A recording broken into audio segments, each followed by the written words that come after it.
The end of the almost 2-year-long China-U.S. trade war is nowhere in sight, but the damage has spread to the rest of the world. Whether a deal could be finally reached, what is certain is that China is diversifying its links globally. So how does the rest of the world view the clash between the world's two largest economies? And how this will play out in this multipolar world? With all those questions in mind, at the recent concluded Imperial Spring International Forum, we collected the voices from Europe and Oceania. In the first half, joining me is Miss Jenny Shipley, former Prime Minister of New Zealand. And after the break, I'll be joined by Massimo, former Prime Minister of Italy. This is Dialogue. I'm Li Qiuyuan.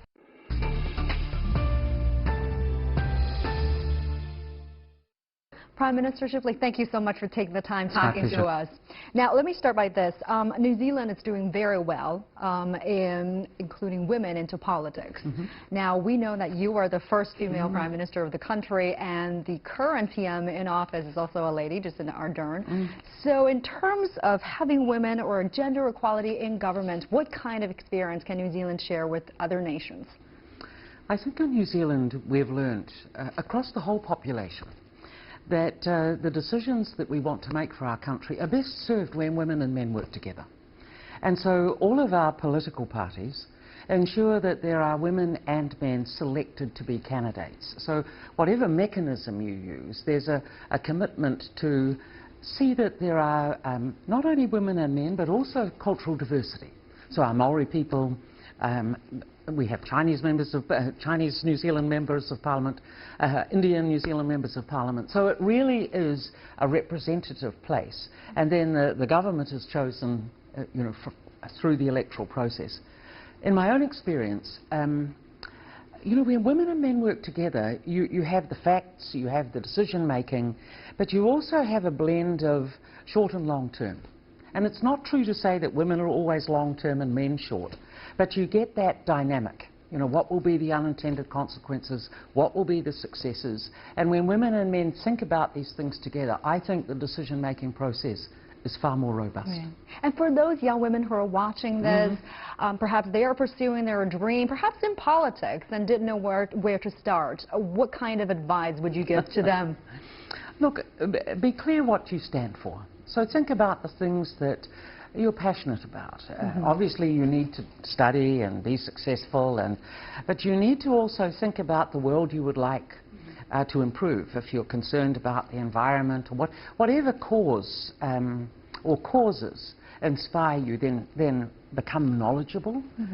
Find a network of people who are either for or against it, and try and then form your opinions and articulate those so you can be an influencer. An influencer for tomorrow is not just a person running a blog. An influencer can really think about the arguments that need to be carried and put the case to themselves and their peers, and then take it into a broader group.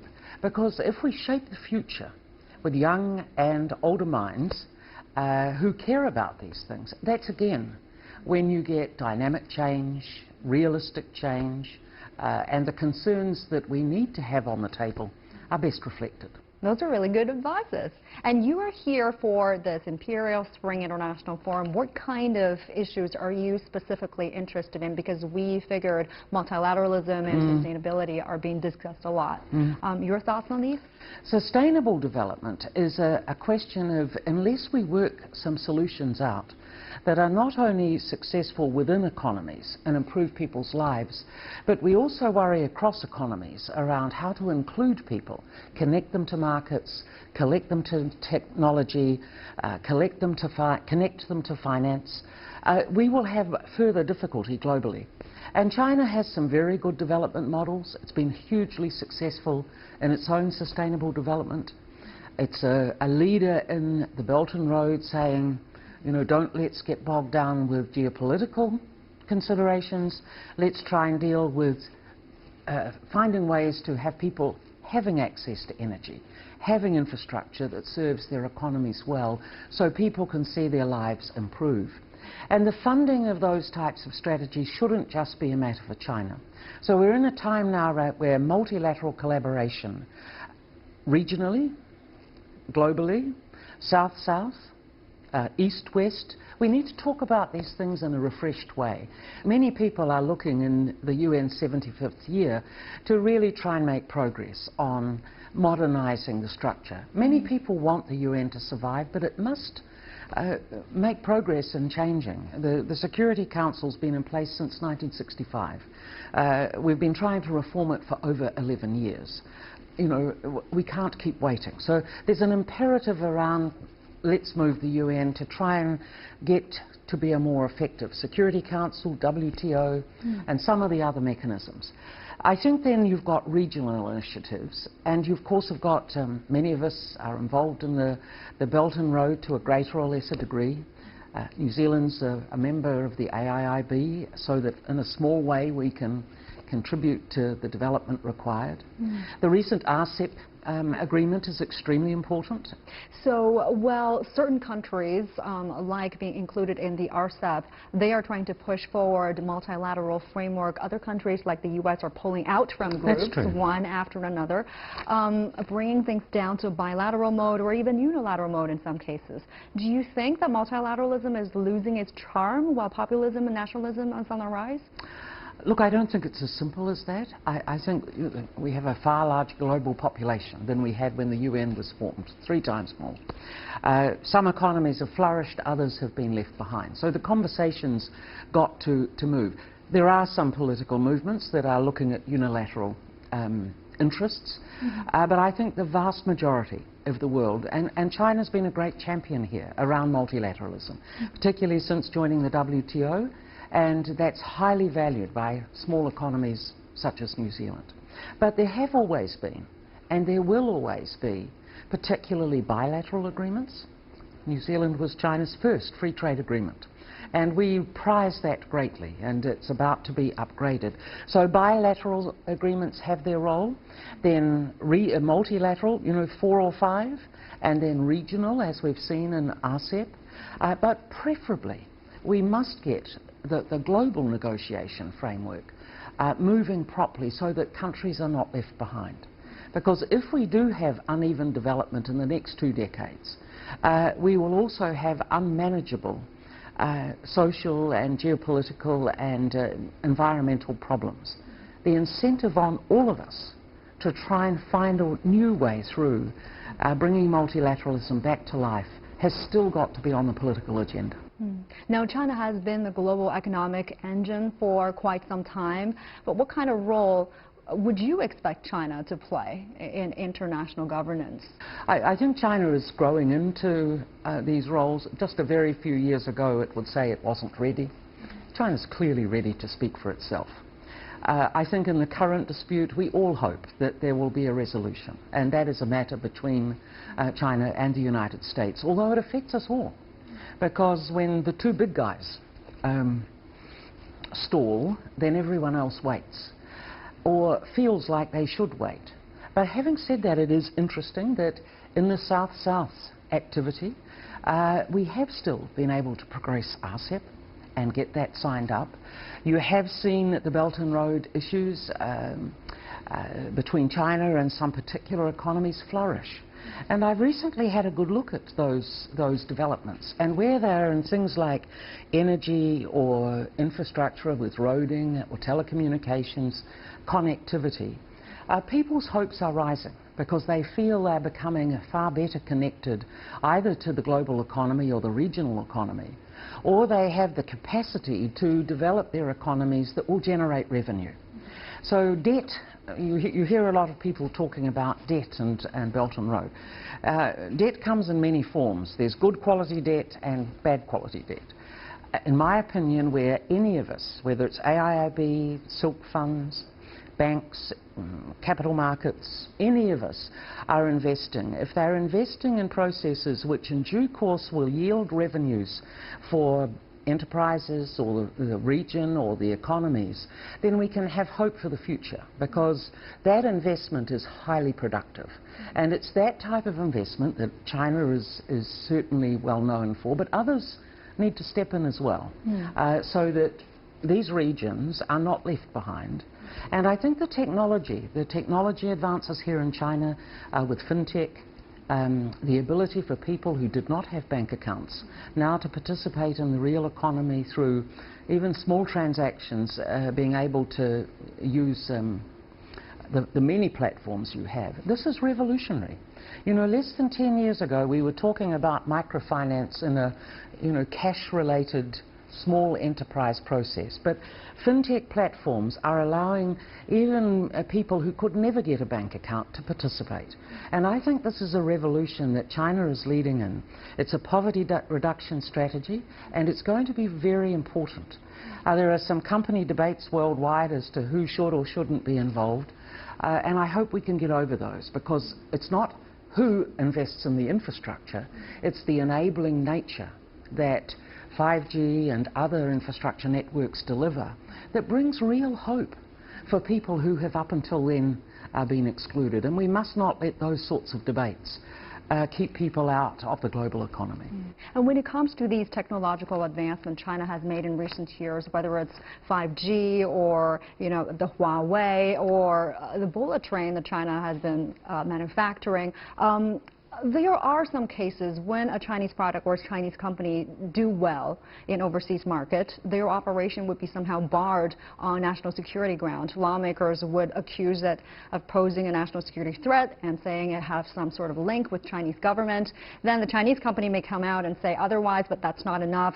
It seems to be a pattern here. I mean, how would you explain it? Do people see Chinese advancement as a threat?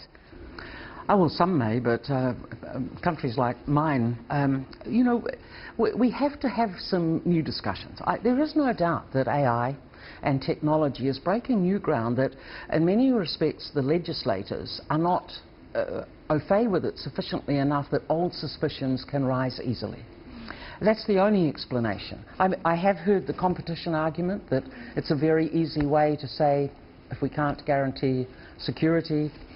I think these things will be worked through. It has been true that China and the US have had disputes around intellectual property.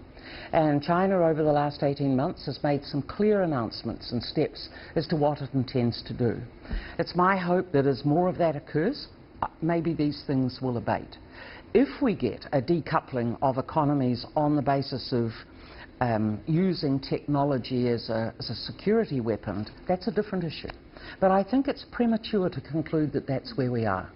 I do think China has to be prepared to say to the world, well, what are the rules you want? What transparency do you require? Let's set the rules together. Because there are foreign companies that have government interests in them as well. And if we're going to have rules for one, we should have rules for everybody. I hope that if we could reform the WTO and the multilateral system at global level, at the UN, then these are the sorts of discrete, short-term conversations that need to be put on the table, negotiated through as a solution, and settled. In the early years of the WTO, whenever anything contentious came up, that's what they did. And while we live in a different time, and the technologies and systems are different, we must have a mechanism that everyone respects and is not used as a geopolitical tool. Now, a question on a lot of people here in China's mind here is, while China is trying to get to the world wider and faster, we do seem to have more frictions on issues like China-U.S. trade issues. Do you think these kind of frictions are somehow predestined, unavoidable? China is maturing into a massively important global economy. It's doing important work at home and very committed to achieving the next tier of development goals. And that's much to be admired. With that comes responsibility. And I don't think you should be disconcerted by the disruptions. You know, I think they are a natural process. When you become important and you stand up, others are going to, you know, push a little.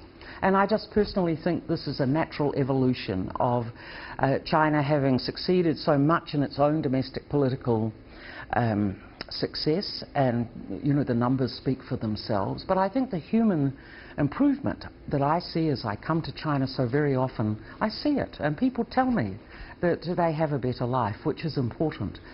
Where to next, though, is the thing that we all need to worry about. Our neighbours, our region, those who seriously have been left behind.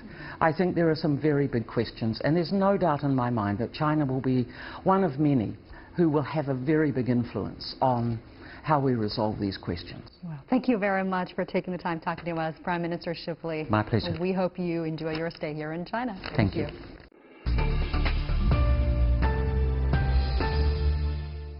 Thank you so much for joining us, Prime Minister Massimo.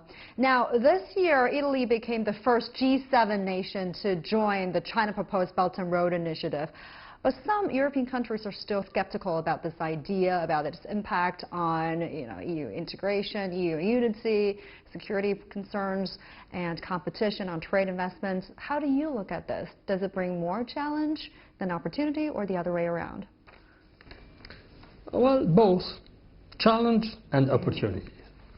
Well, I think that the Italian government deciding to sign a memorandum of understanding with China made a courageous step, a courageous decision, which I support. Instead, some discussion with our traditional allies. And I believe that Belt and Road is a great opportunity to fuel economic recovery, to strengthen not only economic but also cultural, political, human relations between the East and the West. What we expect from the Chinese initiative is reciprocity, which means, I give you some example. The trade balance between Europe and China is unbalanced in favor of China, particularly in the goods market. But if we consider the service market, there is some advantage for Europe. What means? That means that if China is more open, if the Chinese market of service is more open, that would be good for our economic relations.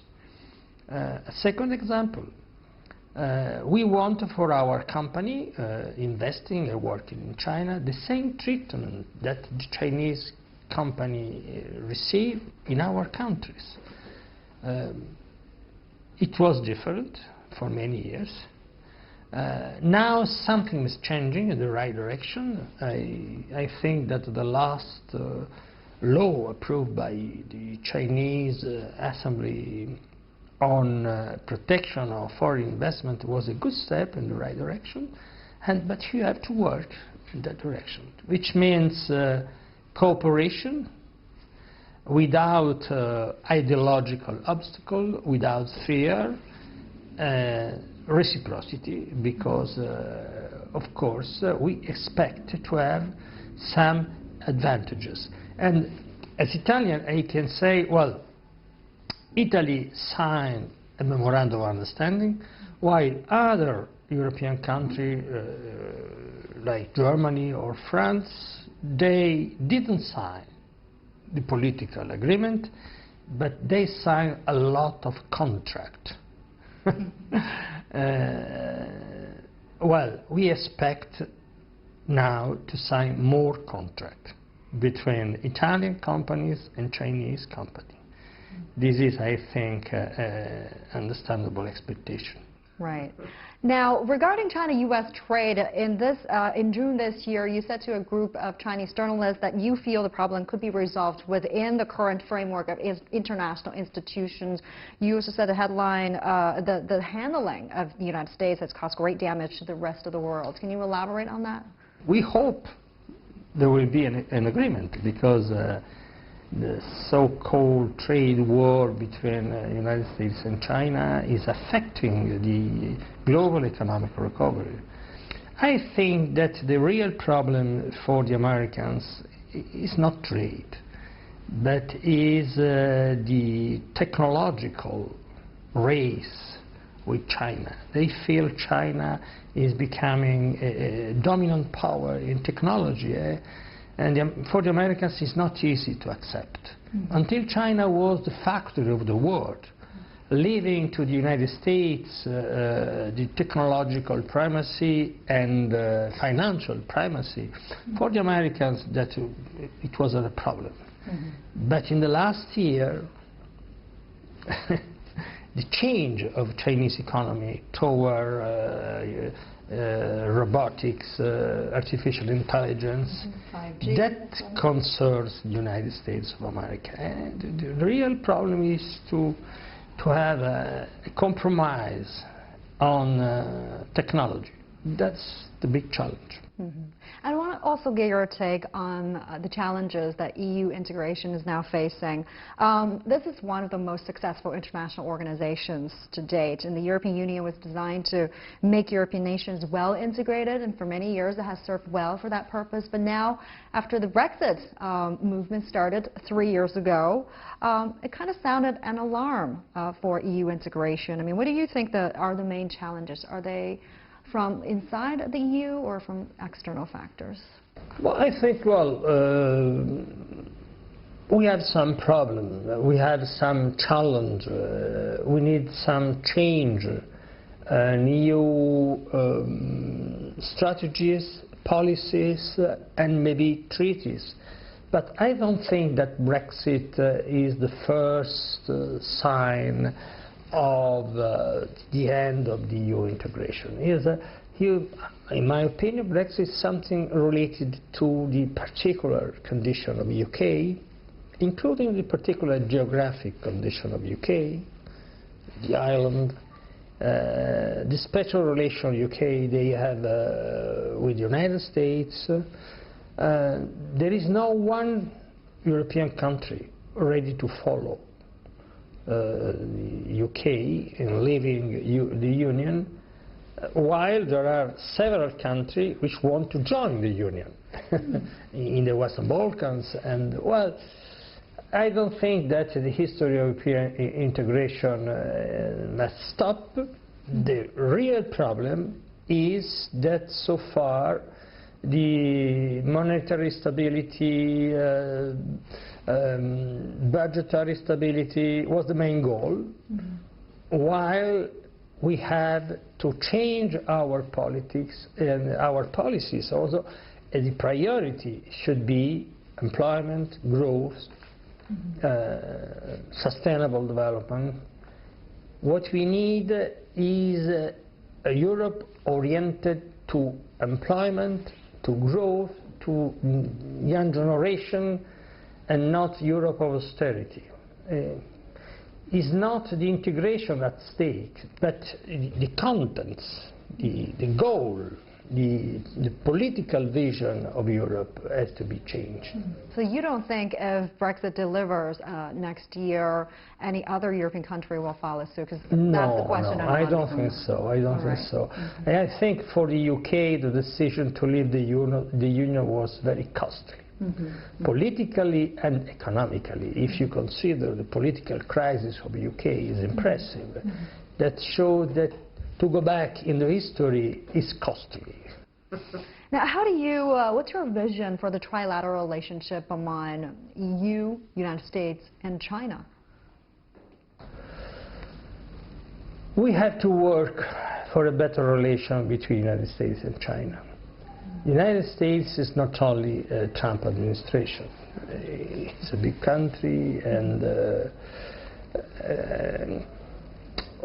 I don't think Europe can represent a third pole between America and China. We are allies of the United States, and we are part of the Western world. But it's time to have a frank, open discussion between allies. It's time to discuss openly with the United States. We cannot accept this idea of a new Cold War. This is against our vision, this is against our interest.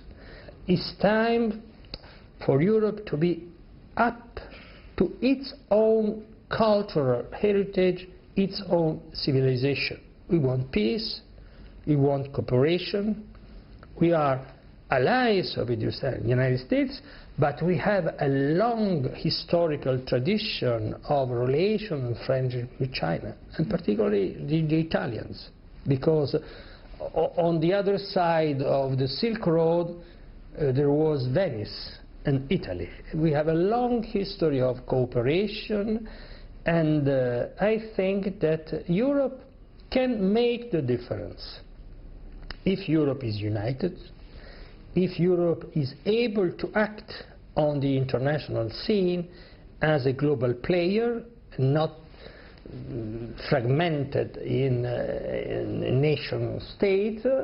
I think Europe can give a great contribution to a new international cooperation that we need. Yeah. And you are a former member of the Italian Communist Party and was the first Italian and NATO country prime minister to come from a Communist Party. I mean, that's an interesting background. How do you, coming from that kind of background, how do you look at China's growth path the country now is taking? As a former member of the Communist Party, I'm an old friend of China, because my first visit was in 1978, at the end of 1978. I'm an old man. Fighting against inequality, fighting again for social inclusion, for fighting poverty. This is our history. That are the values of the left. They are still necessary today. And after a long period of hegemony of neoliberal thought, it's time to a more balanced vision, able to combine growth and social justice, social inclusion, able to reduce inequalities, eradicate poverty, able to face the climate change, a new vision. And our values, our culture, our history is already, I think, necessary for humanity. I was invited to participate to the International Congress on Karl Marx. I was invited by Beijing University. It was an impressive meeting, impressive congress, and I was impressed particularly because there were 50, maybe 50 American professors, American, which shows that particularly after the financial economic crisis of 2008, the cultural heritage of Marx seems to be not so far as it used to be some years ago. We have to read again our master, and well, this is my opinion. All right. Prime Minister Dilemma, former Prime Minister of Italy, thank you so much for taking your time talking to us. Appreciate it.